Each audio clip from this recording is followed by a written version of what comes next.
For April. Joining us today, we have a friend of mine and a very, very good runner, and perhaps an even better run coach in his own right, Campbell Maffett. So I've known Campbell for about 8 or 10 years. I knew of him before that, but has got a great ability to translate complicated running messages into simple take-homes for runners and healthcare practitioners. So I hope you'll get something valuable out of the talk tonight, and I'll hand it over to Campbell. Thanks. Thanks, Aidan. Thank you, everyone, for the invitation to come along and join you. I have a great affinity with physios. I've sort of been a patient for many times, and I've learned a lot from physios and being a patient and going through a range of injuries and learning about what happens in the mechanics of injury. So, and I've learned a lot from physios, so it's an honour to be able to come and talk to you. So tonight, I'm going to talk about 3 areas that I've grown a great passion for, relating to running, which is technique, conditioning, or more fully strengthening conditioning, and actual training for running. They're separate headings and they're separate sections for what I'm going to talk about, but they're all very interrelated. And I've tried to put them in an order so they do follow on from one another. So the first topic will be running technique, what it is, why it's important, leading into conditioning, strength and conditioning for running, and then the actual running training. And just some basics, some principles of those, the things that I like to get across to runners and to people who come to me for technique work. And from what I've learned and from what I've seen, what I've experienced, and how those fit together and how they work as one for each person.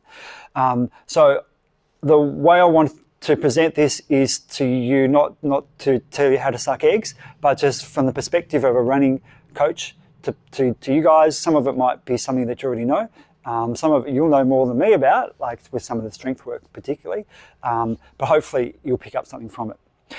So let's get into running technique. So running technique is what you see when you see someone run. And if you think of a race that you watch the people at the front of the pack through to the people in the middle of the pack and the people at the back of the pack. The people at the front of the pack look fast. Yes, they're running fast, but they look fast. People in the middle of the pack look like they're running about the middle pack. People at the back of the pack look like slow runners. So that really comes down to the differences in their techniques. Same as if you watch tennis players. The good tennis players just look like good tennis players. It comes down to the technique. But there's fundamental principles that technique incorporates, which is not exclusive to fast runners. It's something that they're principles that everyone can adopt and try to apply that will help their efficiency, how they move, basically their efficiency. It helps to reduce their risk of injury, because poor technique plus weaknesses is where a lot of injuries come from. So a lot of the problems that I would see from a running coach point of view, that you probably see in the clinician's room also, is people who have desk jobs and sedentary lifestyles. From sitting down for a long time, being stuck in a bent over position, and really losing the ability to stand up straight and to engage their glutes and really hold their core in a good position, which is really fundamental to good running and good running technique.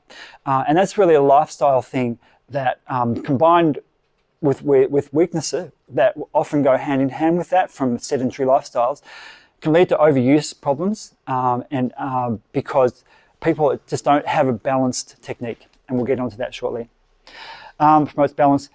A good running technique is also about how well you maintain your technique under fatigue, called being tough, and I picked that acronym up from a very famous triathlon coach called Brett Sutton. So being tough is the fatigue that you experience at the end of a 400 meters or the end of a marathon or anything in between. It's about how well you can sustain your technique in those times of high stress. And it's being conscious of what is good technique and what are the cues that you need to remember to maintain that good technique under fatigue. Because if you're under pressure at the end of a race, coming down the last 100 meters of an 800, a person who's got better technique and floats over the ground more efficiently is going to beat someone who's hunched over because they've just defaulted to their default technique. And that's a skill. It's also something that that's a trained ability. And technique is something that you should do in the same way that you practice technique when you're swimming, playing tennis or golf or other things. It's something that you be conscious of. Running is a very natural thing to do, and it's not something that we think that we need to practice. And to a large extent, that's true. If you want to see people with perhaps the best and most natural technique, go to a primary school. Be careful, don't be, don't be weird about it. But to see kids run naturally, their default is standing up and moving around and being light on their feet and very up and about. Yes, they've got different strength to weight ratios that are going on because they're young and they're light, but nonetheless, some of the principles that they have about being nice and tall and light on their feet is something that we want to try and aspire to and keep going throughout our lives. And something that as we get older, we lose that and we develop other bad habits that overcome the natural skills that we have as kids. So what is good running technique or running form? It doesn't have a brand. There's historically there's been some people who've pushed brands, whether it's Pose or Chi or whatever running technique. Running doesn't have a brand. It's just good technique. It's built on two fundamental principles that I'll come back to time over and over, which is running tall and high cadence. And those two things cover so many of the faults, if you like, that people have in their running technique. So running tall is really how well you hold your posture, what position you have your hips in, how well you maintain that, and so on. We'll get to that in a bit more detail shortly. And high cadence is how lightly you run over the ground.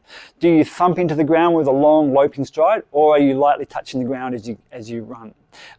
So those two things really encapsulate all you need to know about running technique.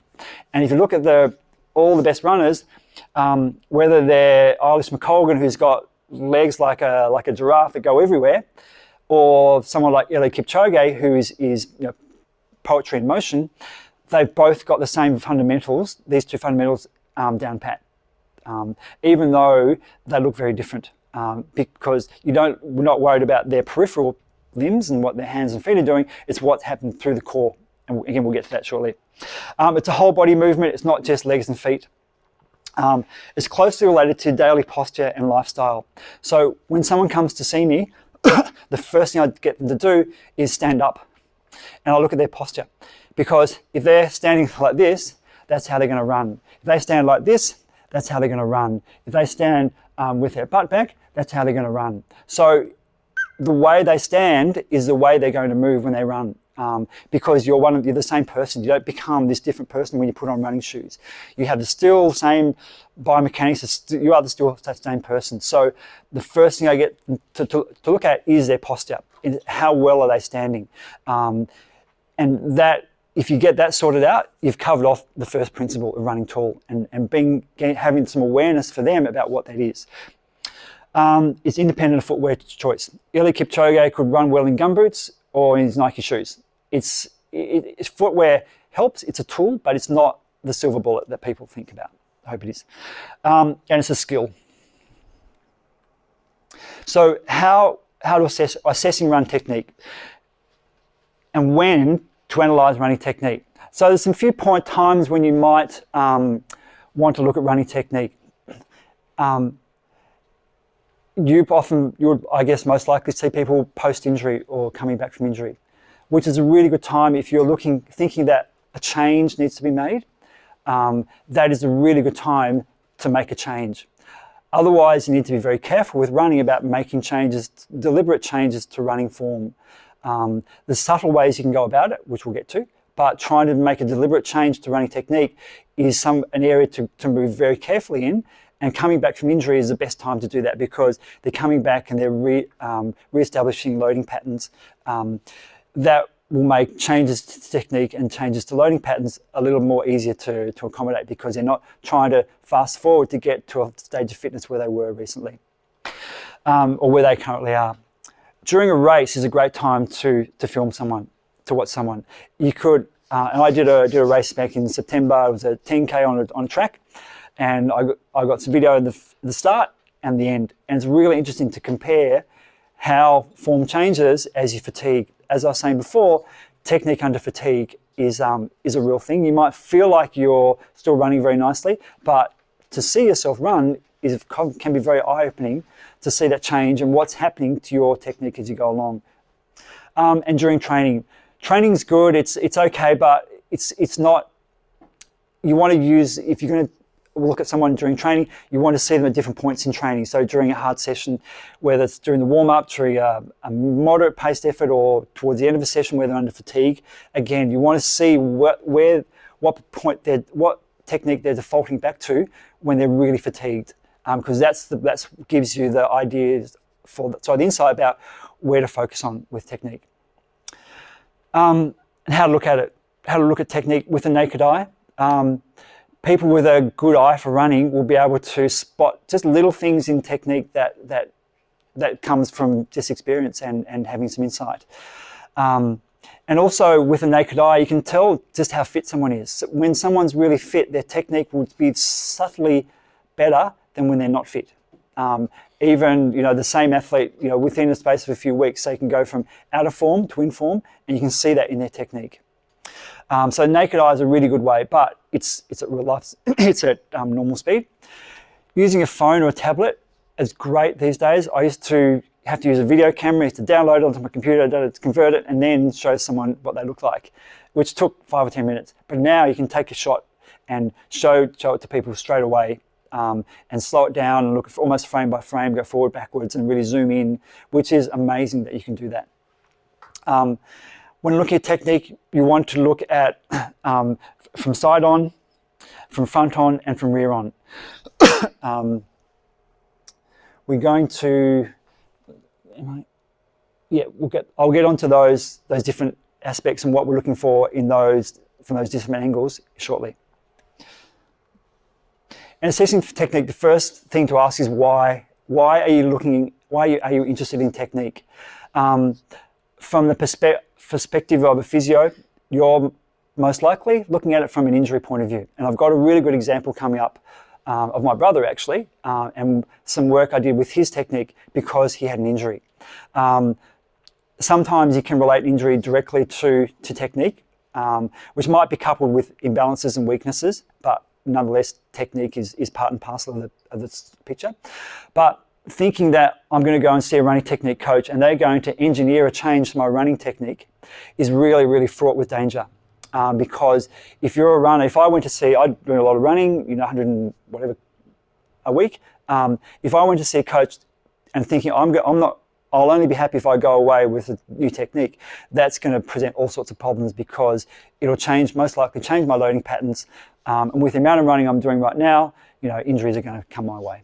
So you want to really be careful. Ask first, why do you want to look at technique, and why are you interested in maybe making some changes or encouraging some changes? What to look for: standing posture, day-to-day lifestyle, side on. So looking at from side on, what I'm really interested in is fundamentally is the area between thigh and chest, which is the big multi-directional hinge that we've got around our hips, which goes forward, backwards, sideways. This area here is the core, pardon the pun, of running technique, and how well you can establish good position and maintain that good posture as you run. So from the side on, really interested in the hip rotation. The hips rotated forwards, backwards. I find a lot of young females tend to have more anteriorly rotated hips. It's sort of I'm not sure what it is, but this kind of style, that tends to be a female thing. A lot of men tend to sit back a bit, as a generalization, but basically their hips are not straight. You want to have a nice neutral position, front down from the front and from the side. And also the head position as well, because someone who has a head poking forward will alter the position of their body. Now, what I'm looking for in looking at someone from the side on is, while I'm interested in this part, what I look at is actually their feet and their head. Because if someone is landing with their heel strike, a very classic heel strike, that tells me straight away their butt's back. Because it's basic physics.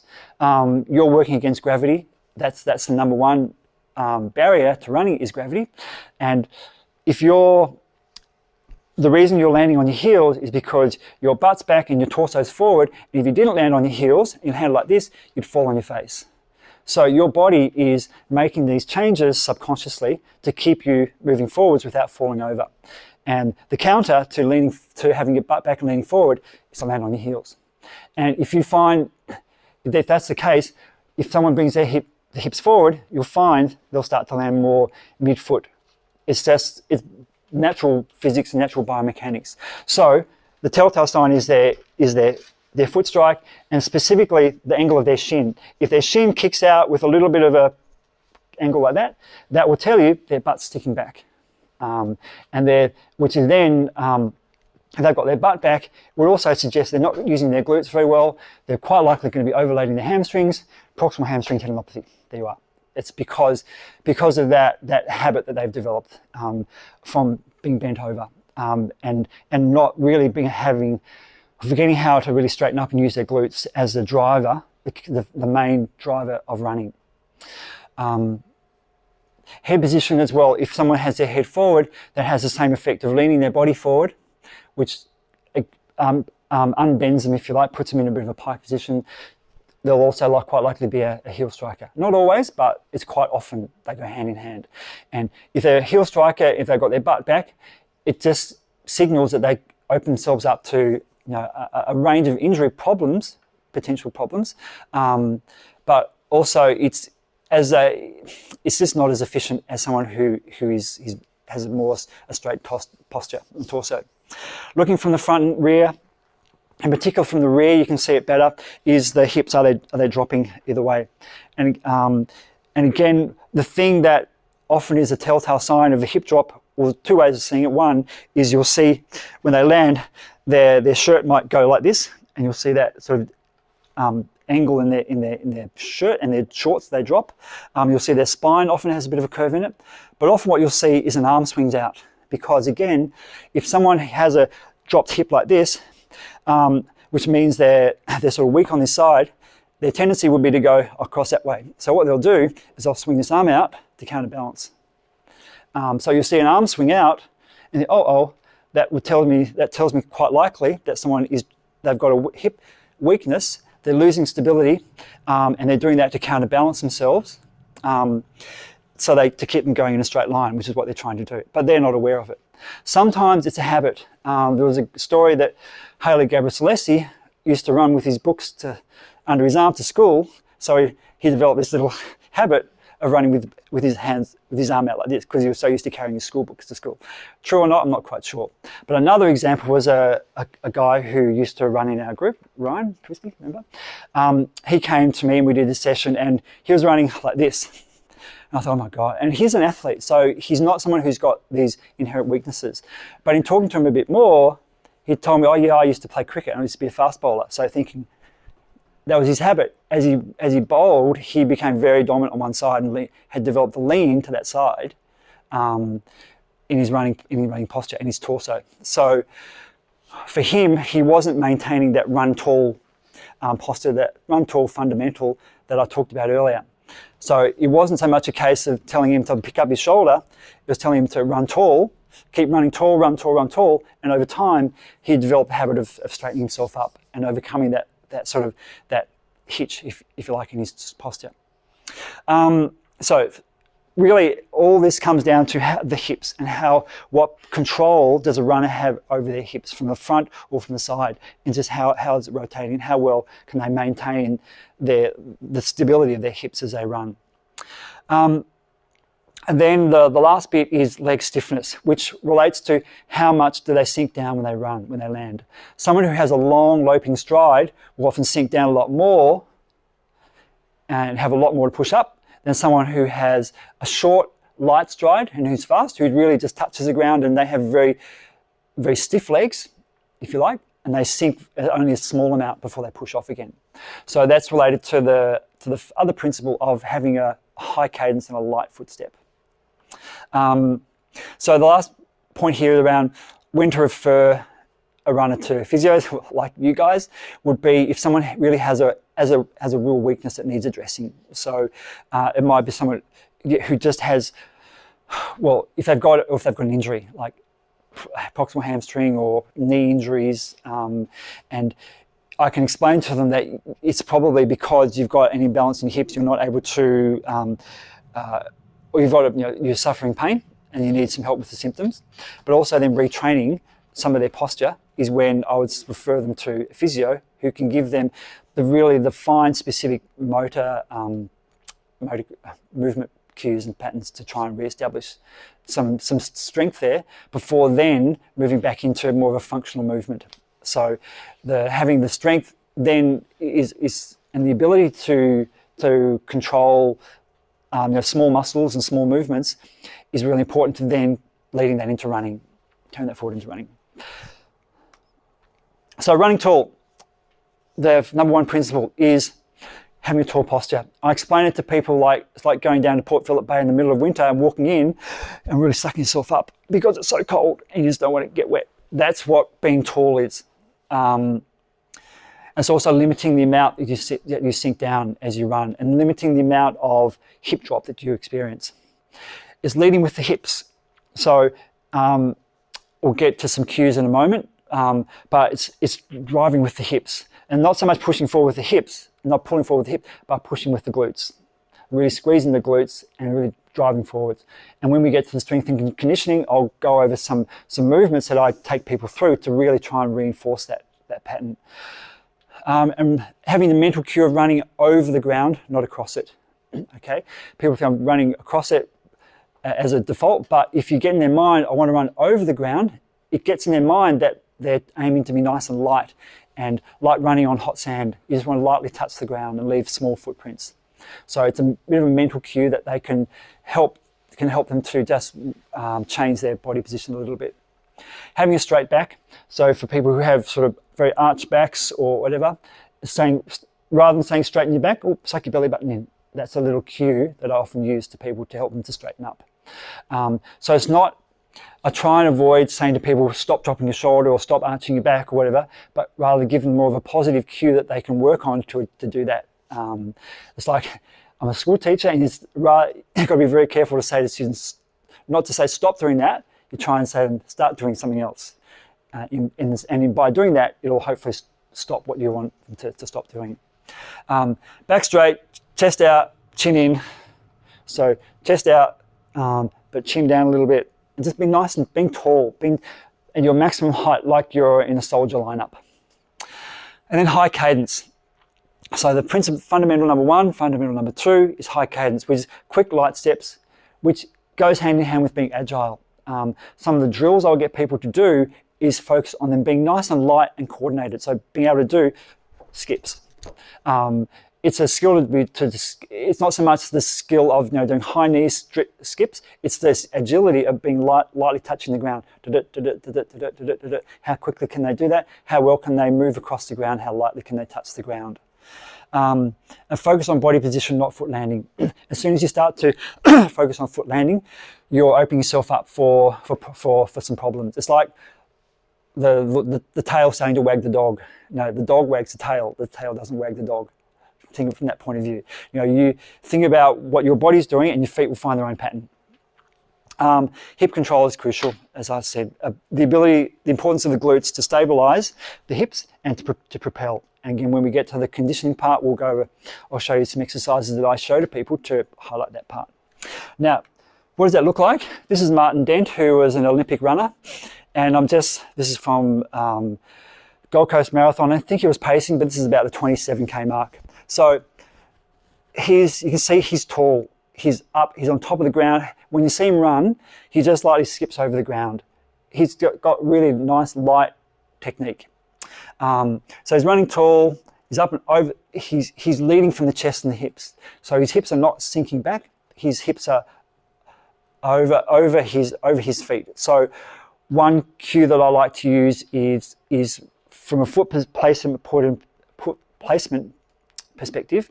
A lot of messaging is saying that your feet should land under your body, which is well and good to say, yeah, my feet should be under my body, but I find it's easier to tell people that your body should be on top of your feet.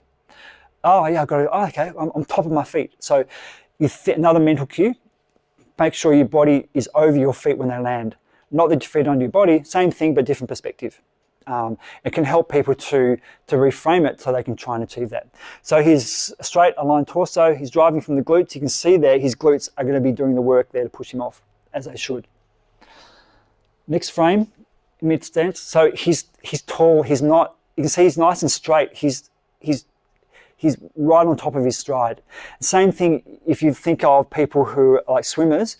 When they're swimming really well, they look like they're going over the top of the water. They're not going through it. So he's going over the ground. He's not going across it. He's got a vertical shin. As I was saying before, he hasn't got his shin pointed out. He's vertical. So he's going to be placing his foot on the ground, not striking his foot down. Straight torso, similar cues. So no, if I saw him from the back, he doesn't look like he's got any hip drop. And where he is right there is probably the point where, again, jumping forward to strength and conditioning, if you're going to focus on one frame of strengthening, it would be this point here where they're on one leg with pushing off from that point. You could do deep squats or whatever, but the most specific running strength and conditioning is from this point here, mid stance, from stance to push off.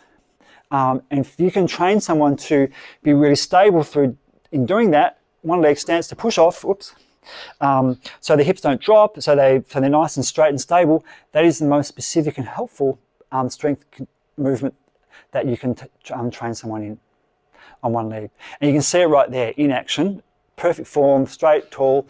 He's got his chin up a little bit, but it's not affecting his posture. So that puts it into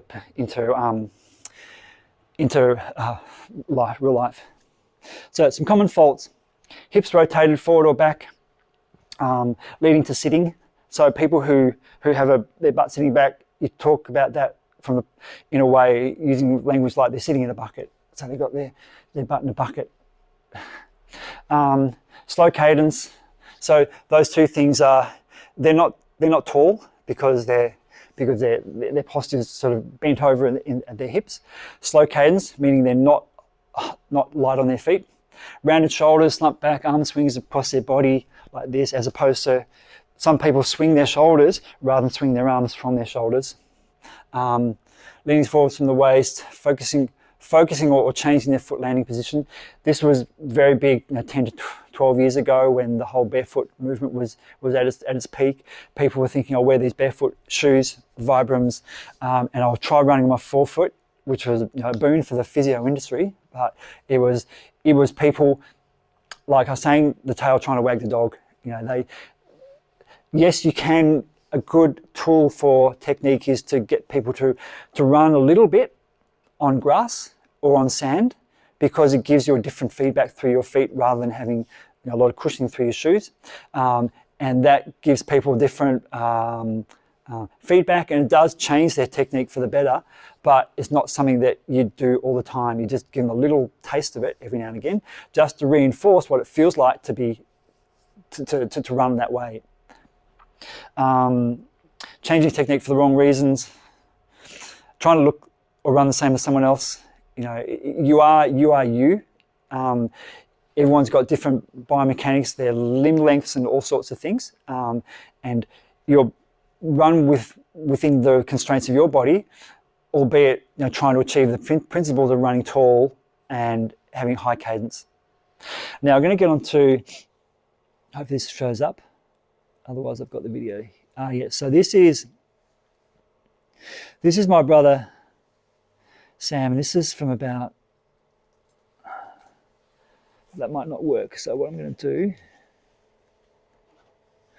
flick over to here.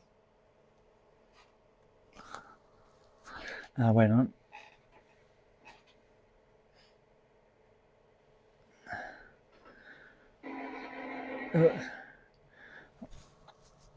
All right. So this is my brother Sam. This is about 12 years ago. Sam was having problems with his shin tendinopathy or whatever, down low there, in the lead up to, I think, Melbourne Marathon. It's causing all sorts of problems. And this is what we achieve with his running form. So this is So note the heel strike. He runs very much like an average runner. So you can see his heel strike, he'll turn around and come back. Heel strike, he's also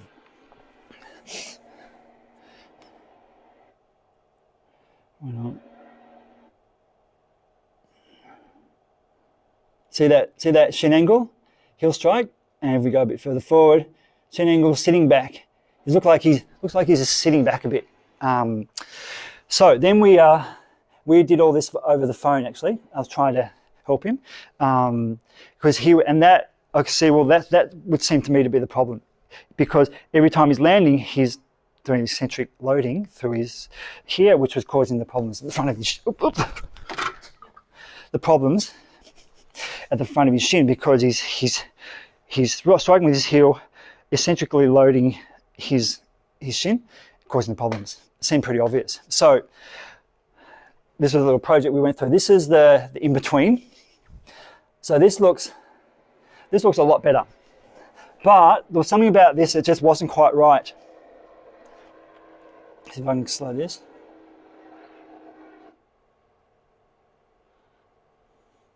I might not be able to capture it, but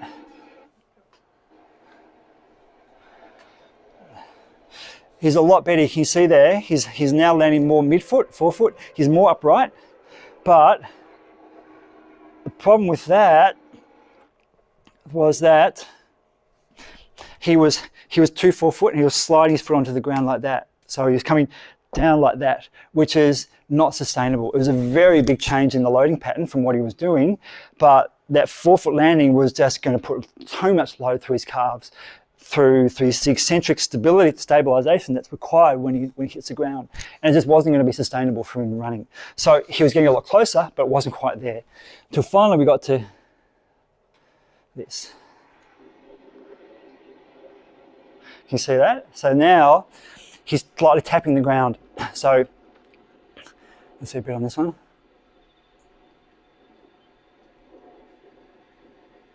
So his foot's just lightly, he's touching the ground and tapping and pushing off. And so that's a really good, from 256 to 242, and actually then down to sub 240 after that.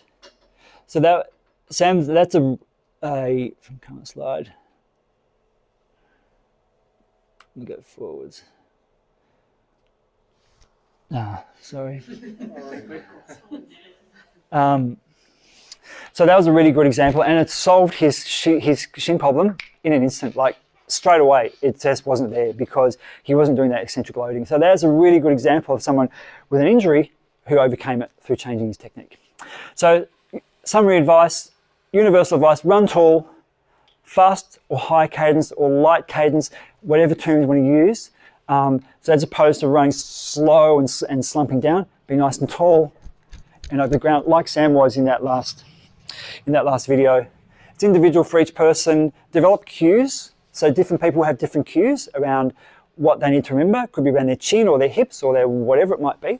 And that's the sort of thing they want to remember as they get late into a race. Slow down to learn the skill, develop the weakest aspect, which is usually core strength.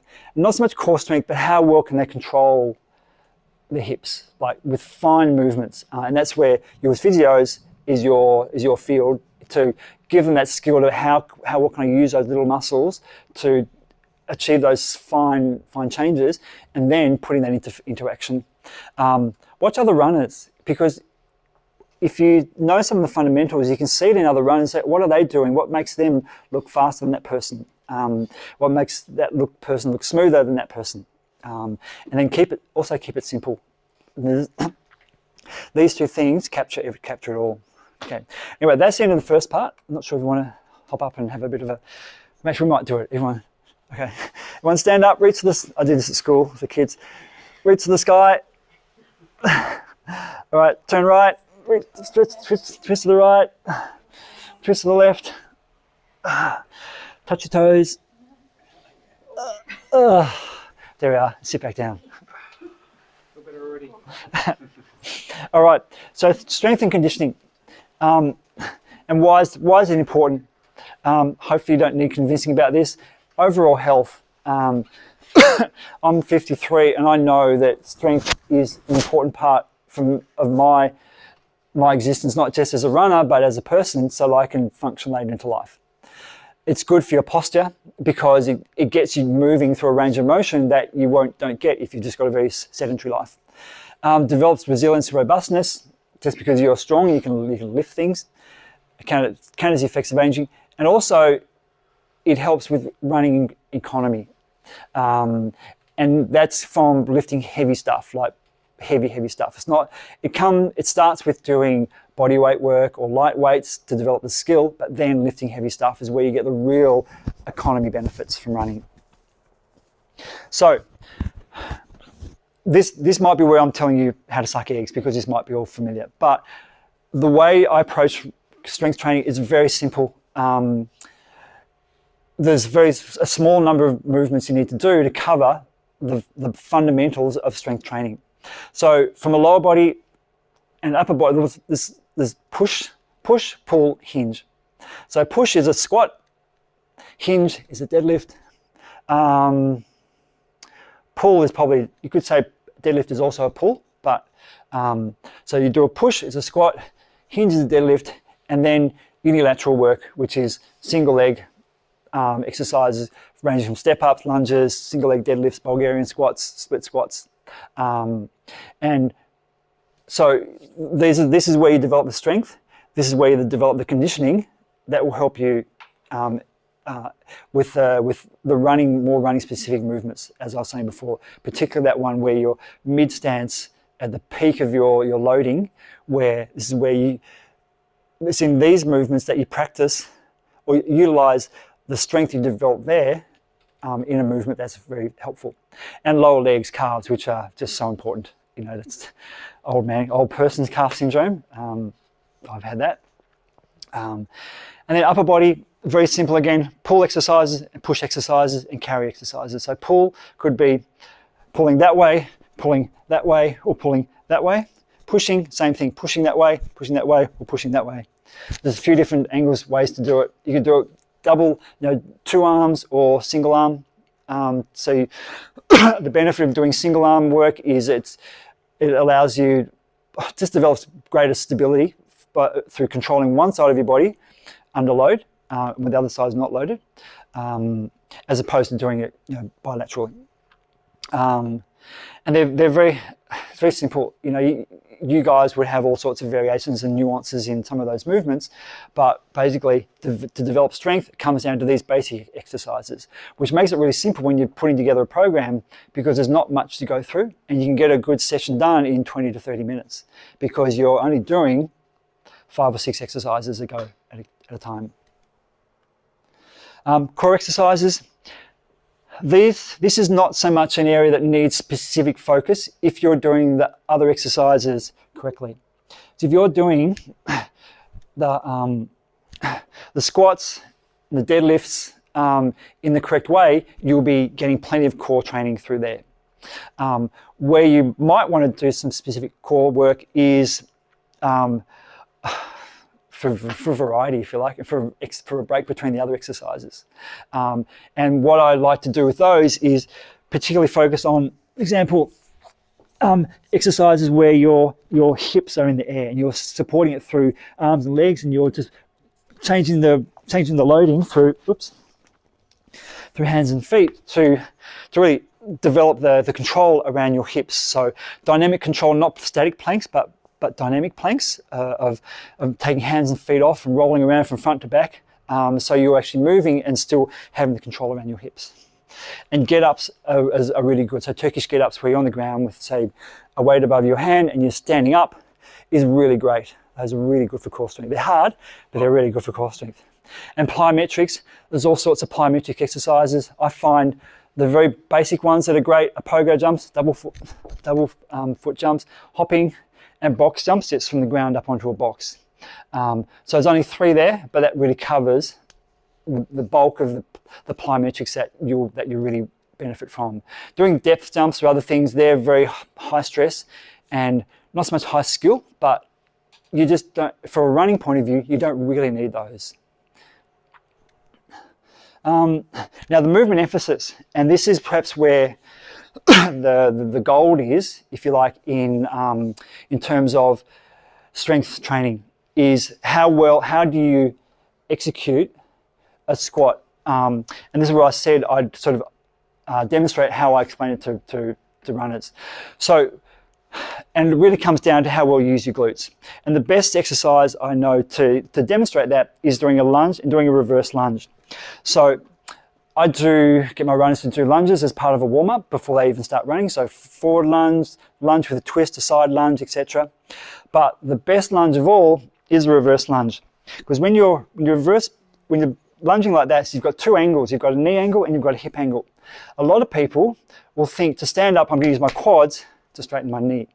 But what I highlight to runners, or to anyone really, is that what I want you to focus on is using your glutes to straighten your hip as the main emphasis for your movement. Not your quads to straighten your knee, but your glutes to straighten your hip and drive it up and forward. And if you think about that from a running point of view, that up and forward through is what you're doing in running. You bring your leg from front and extending it behind you, using your glutes as the main driver and the glute med on the side to stabilize your hips as you do that. So when I showed you that picture before of Marty Dent under load, he was at this position he was using his glute med to stabilize his hips. He was using his glute max to drive his leg through. And so doing a reverse lunge is a really good way of demonstrating to people about that the role of the glute max in just bending, really. It's not just for lunging, but it's for bending. It's using the glute max to drive up and forward, and the knee will straighten up as a secondary movement, if you like. And so when you relate that to squats, you can say the point is you're squatting down, and the squat is not a knee straightening exercise, it's a hip straightening exercise. And getting that emphasis forward, it's the hips that are coming forward, not the knees that are going back. As they are, but they want to focus on the hips. Same with deadlift. It's not that movement, it's that movement, a hinge movement. Same with step ups. It's using your glutes to drive you up as the dominant movement, not your quads. And that goes all the way through all these movements here. Is really how well can you get them to focus on the role of the glutes. Some little cues that I explain to people is saying, when you're doing a squat, put your weight through your heels, so your toes are up and down on the ground. So as you're down in the bottom of the squat, you can lift your toes up. That will ensure that or help to emphasize the role of the glutes in driving up and forward. Because if you've got your weight on your toes, you're more likely to be using your quads to straighten your knees. So it's that subtle change of emphasis of weight through the heels just gets a little bit more emphasis through the glutes. I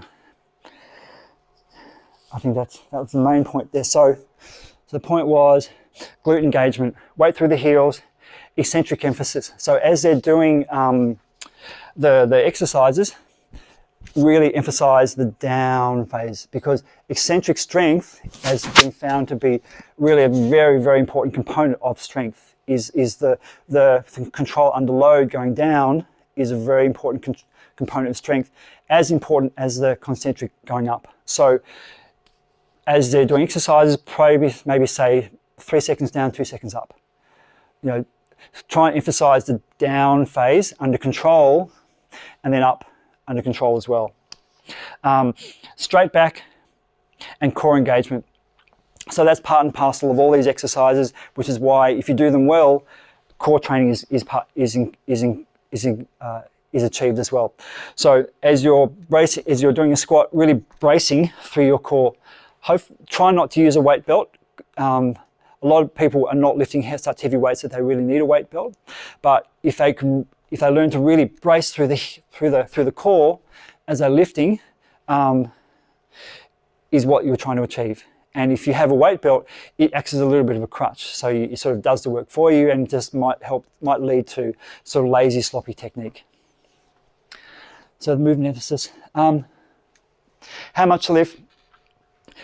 In getting people to start strength work, the first stage is adaptation and skill development, is that movement pattern we were just talking about how well can they actually do the squat, how well can they use their glutes. And if they're having real trouble achieving that snap forward, really us taking steps backward, which is where you guys will be experts in really isolating down to their so they can just use their glute. And what I do in stepping back is the starting point would be off the side of a bed, or the table here. So leaning forward and just doing a reverse leg up, if you like, whatever you want to call it, allows you to really isolate the glute to get that working, and then gradually extend that towards kneeling on all fours and doing the same thing, towards then doing more of a lunge type movement. But really taking it back to the point where they are starting to feel the use of their glute in the movement, and then building on that towards a more complete movement. And doing that slow and controlled. Now this might be telling you something you already know, but sort of you like 3 ranges of number of reps, starting with low for full-on strength. You want to be lifting weights that allow you to do only a small number of reps. That's for real strength training, real strength development.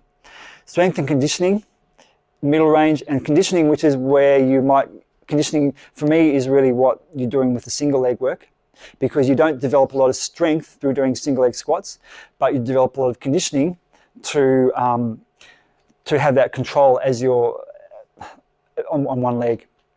So that would be single leg work. I'd be doing more in this range, double leg work around in here. So bilateral exercises, and same with upper body. In doing a set with to get a program with an athlete, you would start with just doing almost like a warm-up set, mid warm-up set before you get to the main conditioning set. So you do one set at quite lightweight, very achievable, just to get them going through the movement pattern. Load it up a bit more before you get down to the maximum weight that they're wanting to lift on that day. So which might not be their top weight, but the point where they're training to on that day. And just doing 2 sets, even 1 set at that maximum weight, is often enough to stimulate some benefits that you're after. But 2 sets just feels like it's a bit more, so they're doing a bit more of a workload. And doing that for each exercise. So if you're building a program, you might do squats, and then for the lower body, and then you might do pull-ups and dips. So there you've got a lower body exercise. You're doing a push and a pull. So a pull and then a push, and there you've got your 3 exercises that are covering what you need from a bilateral strength development point of view. And then you would move on to the conditioning, which would be single leg work, and we'll get to that again in a moment. So for each of those, you can do that as a superset. You can do squats, pull-ups, deadlifts, squats, pull-ups, dips. Take a break, do it again, because they're all opposite muscle groups, if you like, and you can do them one after another, which makes the whole thing a bit more efficient. So that's how you achieve very efficient time use in the gym. Plyometrics, talk about that in terms of how many times are they touching the ground. And that needs to be approached very carefully because it's high stress, of course. Starting off with only doing sets of 5 to 8 touches, so 5 to 8 jumps. Because beyond that, it becomes an endurance exercise. And plyometrics is not about endurance, it's about being explosive. And you get that maximum explosiveness over a small number of reps. So people might think, I'll do 15 or 20. They're losing the purpose and the benefit of doing plyometrics. Begin with 20 to 25 touches per leg per session. So if you're doing hops, you might do 4 sets of 5 hops, and then building up to something like 40 to 50. But that'll vary from each person. But you want to be very careful about how much plyometrics you do with a person, with an athlete. When to do strength work. In an ideal world in running, you do your hard running session in the morning and you do the strength training later on the same day. So you're making your hard days hard. So your next day is easy. If you're going to do your strength training on an easy day, it's not an easy day anymore because you're doing strength training on that day. There are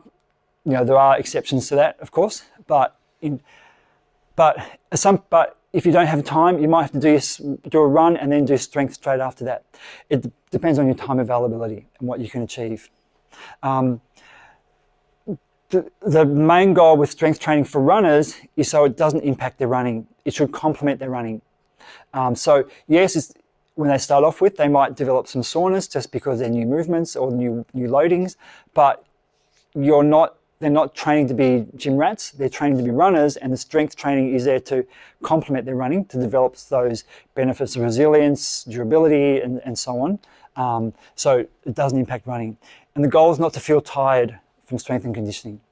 You shouldn't be going to the gym for an hour and a half if you're a runner, because it's going to wipe you out from running for the next, running well at least for the next several days. You don't want that to happen.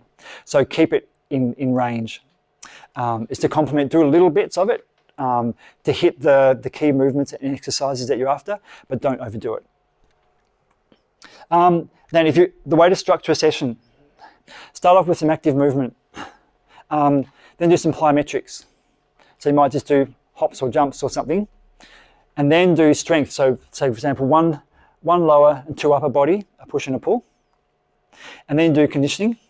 You might do 1 or 2 exercises, so body weight exercises, and then if you want, some core training at the end. And that's the perfect way to structure it. So you do your plyometrics while you're fresh, and you can get the benefits of the explosiveness while you're still fresh.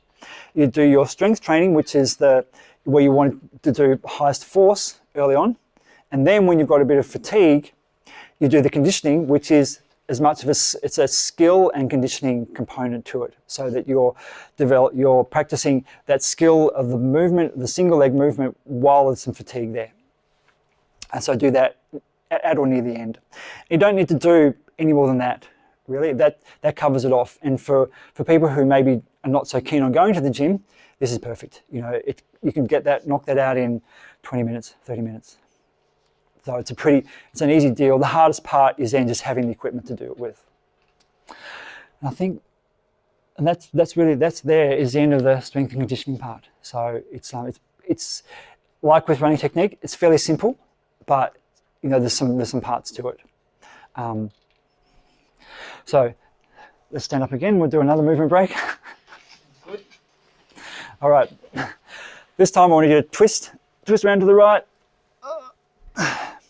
Twist around to the left. All right. Bend over backwards. Give me that fall over. That'll do. All right, now on to the last part, which is kind of my favourite part. Well, they were my favourite parts, but running training. So this topic could go forever, but I want to just talk a little bit about if you've got a runner and maybe they're new to running, they want to start running, where do you start? So, and how do you talk to them about how much to run or how to run, what running to do? So you want to know what's their training history and their running experience. How much have they done before? Which tells you how much knowledge do they have, but also how many miles does their body have. So they might be, you talk about people with athletic age. If someone's a new runner, their athletic age is pretty low. So you want to keep that in mind. If whatever age they are, keep in mind what their athletic age is, what their recent training is, what their injury history status is, which you'll be right across that. What are their goals? Why are they running? Is it just to lose, whatever it might be? And what's their motivation and their time availability? Because you can write out the best program, but if they're not motivated or they haven't got time, it's not a good program. So it needs to meet them where they're at. In talking about how much running to do, it's all about load management. That's really important.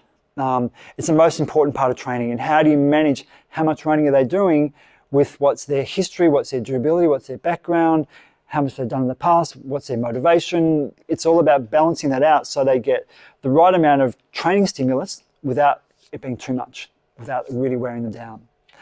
And training load is frequency times duration times intensity. It's frequency, which is like how many days a week. Duration is how long is each one of those runs. Intensity is how hard are they going. Now, those are the variables, the levers you've got to change, to work with.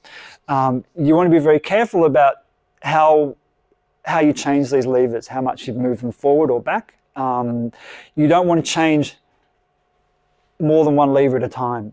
So if they're going from, say they're running 3 days a week, and so you might say, okay, well let's make one of the runs a bit longer. Or you might say, well, let's keep these the same and run 4 days a week. Or you might want to say, well, let's keep 3 days a week, make one of them a bit harder. So be very careful about how you manipulate these 3 different things, and try and be very careful about changing 2 of them. So don't say to them, I want you to run 4 days a week and make your long run twice as long. You know, you just, there's no, it's very individual how people will respond to that and how you adjust it for everybody. You only benefit from the training you're recovering from, which means you're only benefiting from the training that you're adapting to. So if you're not adapting to the training and the workload that you're doing, it's too much. Or it might be because you're not getting enough sleep. So that's not training, but that affects the whole picture of training and how much you can do. So you need to take into account all those things, life stress. If you're not recovering from it, then something's got to change. Because the best training is one that you can do, repeat over and over. So it becomes boring, really. And when you've got to that point, it means you've got everything in balance. And then you can make little tweaks and adjustments here just to see, push the boundaries a little bit to see what they can cope with, to try and get some progress. Intensity control. So this one is what I'm going to spend most of the time talking about. Because frequency and duration, they're interesting, but intensity control is really where there's so much richness in what you can do. This is an amazing infographic. Have you seen this before? I don't know, whoever put this together did a work of art. So when you talk about training and intensity, there's lots of different models that people use to talk about how to describe intensity and how to measure intensity. And this captures a lot of these different models in the one thing and overlays them so you can see how they relate to each other. So the top one, it's a 3-zone model. Easy, medium, hard. Simple as that. So, but that's bound by these lactate thresholds, which is, you guys might be able to have a better definition of these, but this is where you start to accumulate lactate, and this is where it goes up steeply. That's the turn points of those two. This relates to kind of your all-day pace. This relates to perhaps marathon type pace through to really, maybe the fastest you could run for 5 or 10 minutes through to sprinting. So those are the turn points. Maybe more like 10 to 12 minutes, maybe the maximum you could do. This one talks about the relative perceived exertion. So on a scale of 1 to 10, Hogg came up with a RPE going from 6 to 20. He skipped out all the low ones, but they can all relate to each other, which is what this infographic does so well, is it overlays them together. This is a 3-zone model. Joe Friel, who's very well known in the training world, came up with a 5 or 7-zone model. So 1, 2, 3, so 7, 1, 2, 3, 4, 5, 6, 7.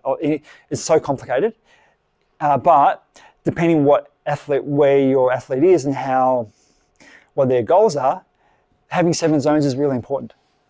Whereas for most of the people I coach, it's easy, medium, or hard.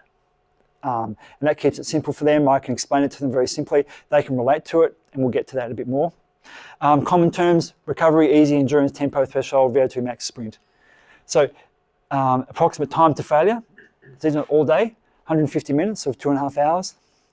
60 minutes in the zone, which relates to threshold. What pace can you maintain for intensity? Can you maintain for 60 minutes? Anyway, it goes all the way down.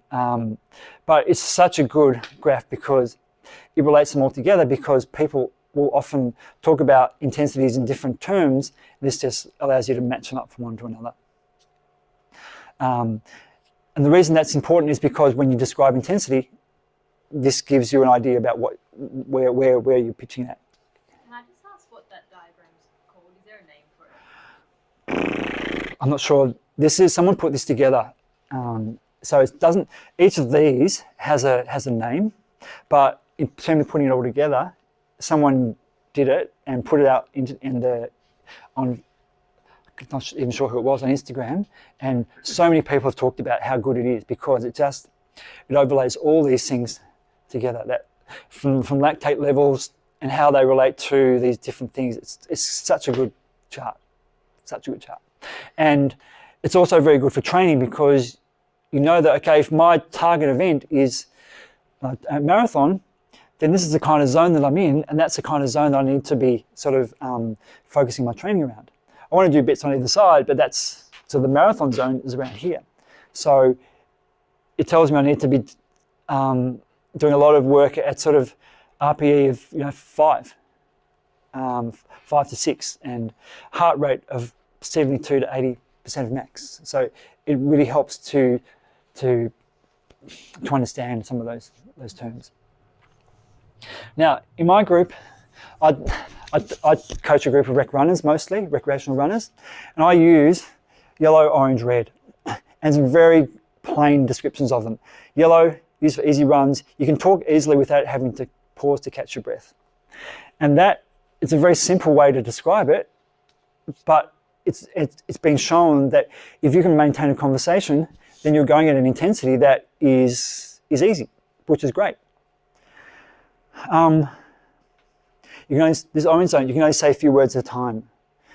Again, that's been shown to be pretty much the way to identify that middle zone, that you can say a few words, but not much. Okay, you've gone from being able to have a conversation, you're starting to go up a hill, you talk a bit less because you're going into this zone. And then the last one, you can barely think straight, never mind talk. So that's like the really hard stuff. And it's a really great model. Yellow, orange, red. It's really simple. This relates to sort of 5 or 6 through to about 7, sort of 6 or 7 out of 10. This one's sort of 5 or below. This one's 8, 9 out of 10, 8, 9 or 10 out of 10 down here. And each of these has a range within it, but it's really great. Then also you've got the RPE. So as we were talking about before, so have your difficulty conversation. So they're saying 5 out of 10 includes that middle zone, and I'd be saying, like I said, 6 or 7, and then 8, 9, 10, and then 5 and below really. But yeah, everyone will interpret a little bit differently, and it takes some experience as an athlete to know what these feel like. But then how do you use this stuff? So there's been a model which has been talked about a lot, 80-20, about in terms of intensity distribution in your training. I personally think it's more like 85-15, really. 80-20 is a lot. If you're doing a lot of running, for example, if you're doing 100 kilometers a week, thinking I'm going to do 20 kilometers at pretty hard effort is a lot. I find it's more like 15%. And for the marathoners who are doing maybe 200 Ks a week, probably 10%. But the thing is, most of it is in the yellow zone. And only a small amount is in the orange plus red zone. So only a small amount is in these two zones. Most of it is in here. And remember, that has quite a range as well, because it goes up to sort of, a fairly, steady effort. So this builds the base, builds the resilience, builds the strength, builds all the physiological capabilities just by time on your feet. This is where the benefit occurs. You get a lot of benefits from this, but this is where like the real magic happens in terms of performance gains that people get. And it's a pyramid, so you'll do in that 20% or 50, whatever, if that's 20%, it might be 15% will be orange and 5% will be red. So it's a pyramid that goes up as well. So more of it is orange and a small amount is red. There's also different models. There's polarized training, there's pyramidal training, there's block training, there's all sorts of models as well, but in terms of using the guides, using the zones, that's how to think of it. Now, if you've got a runner coming, and how do you prioritize their running? If they can only run 1 day a week, make it a long run or just a run. If they can run 2 days a week, so this I should have done this so it reveals one after another. If they can only do 2 days a week, just do 2 easy runs. Because 2 days a week is not enough running to qualify them, if you like, or earn the right to do hard training. Because it's not giving them enough base to then work on to do some hard training. It's too risky. It's just too risky to do it. If they're doing one easy run and one hard run, it's just the balance is just not right. But once they get to a third run, you can start to incorporate some of it, some hard running. And that should be sort of an orange type session, so that sort of middle zone. If they can do 4 runs a week, another easy run. So you can see a lot of easy running there. Only once they get to doing maybe 5 runs a week, they can start to do a bit of orange and some red. And for 6 days a week, another easy run. So you can see there, depending on how many times they could run a week, would be how they can, qualify, if you like, or earn the right to do some hard training. And this is the fun stuff. That's why people go to running groups, is to do the orange and the red stuff, because that's where, misery shared is, or misery loves company, whatever you want to say. And then the nuances, which is where a coach will step in, is about the structure of the session. So what do you do in this orange and the red? And the scheduling of the sessions within a week or a month or a year, and how do they change over time? And then balancing it with life, like I said, keeping everything in a manageable amount. Then you've got the recovery pyramid. People talk about recovery. The main thing, sleep and downtime. Like, it is so important. Followed by this, this illustrates it, and it's so true. I found it to be true. If you're running short on sleep, you feel awful. As soon as you go to sleep, have a bit of sleep, the cloud lifts and your life starts to feel a bit better. And then nutrition, hydration, right down to massage. I put compression gear up there and stuff. But there's a lot of fads in the recovery world. But really, the simple things are the most effective. So again, keep it simple. Training is fairly simple. And to sum it all up, so run tall, mostly easy, some faster, vary the terrain, sleep well, and most importantly, run less than you think you could. That's really important. Just because you can doesn't mean you should. Okay? Just because you think you could run a bit further or faster or more doesn't mean that you should. When I did triathlons, my swimming coach, he's full of a lot of wisdoms. One of them was, when things are going well, be conservative. So when things are going well and training's going well and you're feeling good and you're tempted to do another run, don't. You've got to where you are by doing what you're doing, don't change it, just keep it going. Just keep the consistency going and look for what little changes you might be able to make within the structure that you've got to get benefits. Don't think, oh, I'm going to do a little bit more. Unless you've got someone with experience and knowledge to be able to guide you along that path. So that's a really, really important one. I should have put also in there, lift heavy stuff. That should be another point there as well. And that brings it to the end. So I've covered a lot there. There's 3 big topics that are all worthy of their own, long presentation. But, they're really 3 important pillars of running, technique, strength, and then the actual training as well. And they all sort of flow along from each other. So, are there any questions? Thanks, Campbell.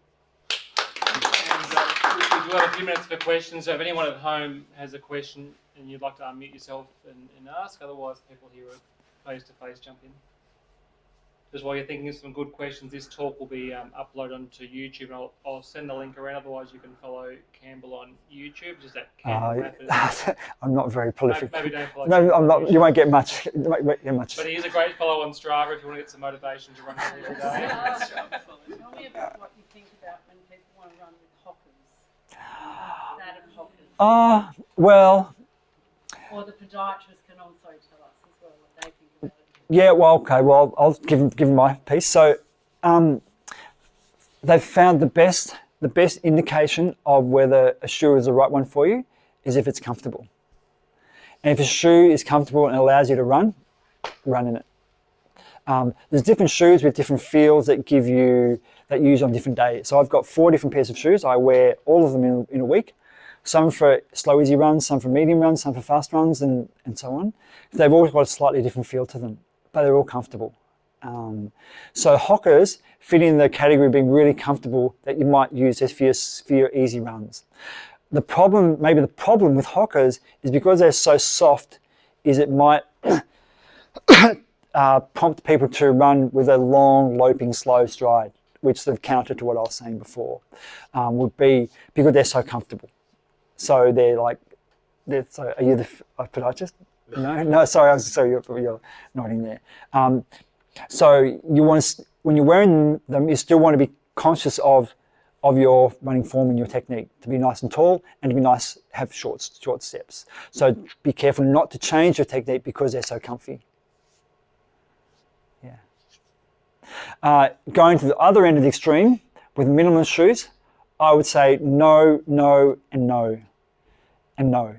They're just, I don't know. Some people think, oh, I'm going to try these minimalist shoes. No, why? Why? For lots of reasons. One is that you've spent most of your life in shoes that have big heels, and going from that to nothing is just a recipe for disaster. They're uncomfortable. They're cold. There's so many reasons I would actively discourage people not to wear Vibrams or Merrells or whatever those other shoes they've got. They're great for wearing around in the office and stuff, but not running. Not running, no. Is there an ideal cadence, like a target number that you should be? No, there's not. So that's a good question. Some people will say it's 180. No, it varies for each person. It's depending on what's your baseline. So if someone comes to you and they run at 160, a fast cadence for them is 165. Or a guy who used to be in our group, whose default cadence is about 190 or 200. And when he goes fast, he goes 220. So it's all relative to you, which is where the individuality comes into it. Because and Tim he's not biomechanically got short legs or anything. It's just the way he runs. So it's relative to what's your baseline. On to that about data, most runners will have a Garmin Yeah. or something. What's good in terms of the data? Cadence, some of them can give contact time, vertical oscillation, gold watts. I'd say time of day. There you go. Really. These are double-edged sword, as is Strava. And the combination of those is dynamite. So they're you want to really emphasize the feel of what running feels like. And for some people that means they're switching over so it's on time of day, so they don't get distracted by it. So it's a skill to be able to disassociate yourself from what this is saying, because it's telling you I'm running at whatever pace, which is slower than normal or faster than normal, whatever. You want to go by feel. You want to feel. It's about feel. That if you want to be in the yellow zone, stay in the yellow zone. Sometimes that'll be slower, sometimes it'll be faster. Just go by feel. Really pick up and when it's 6 or 6:30 very easily. Almost always. Yeah, I mean before we had these, I ran with a stopwatch, and I got pretty good at knowing what sort of pace I was running at, just because from time to time I'd go past some markers and I'd time it. I think that's how I'm feeling. So, I reckon I could estimate across a week how far I ran within a kilometre, based on how I felt and because I related that to experience, to what pace that was.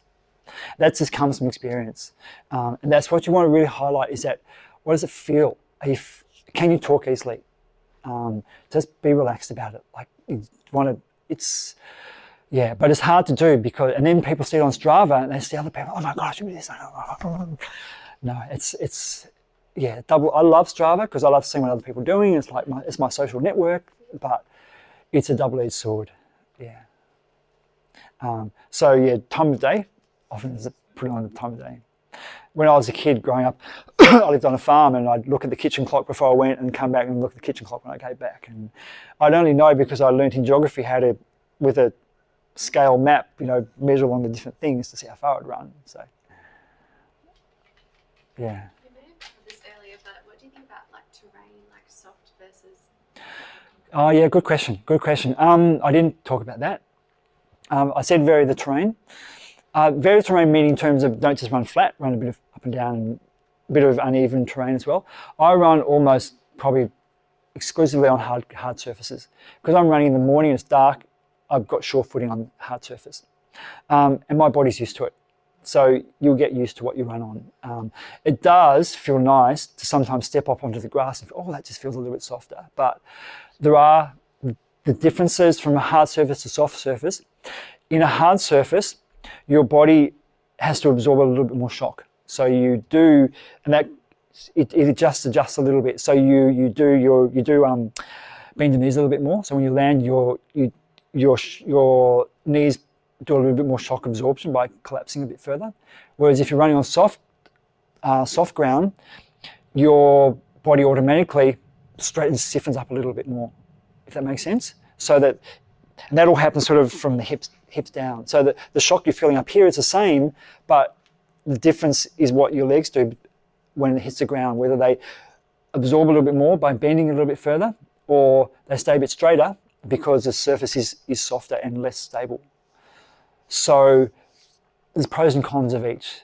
People think that it's soft surface is softer, but your legs are actually bracing a little bit more, so it's actually a bit harder, if that makes sense. Yep, good question. Anything more? All right, I think we're done. Thanks everyone for joining at home. Hope you got something out of it. Lots of good practical take-home tips there. We'll see all the next general in-service in May, and I'll send around the link shortly to the YouTube link for Campbell's talk tonight. Thanks again. See ya.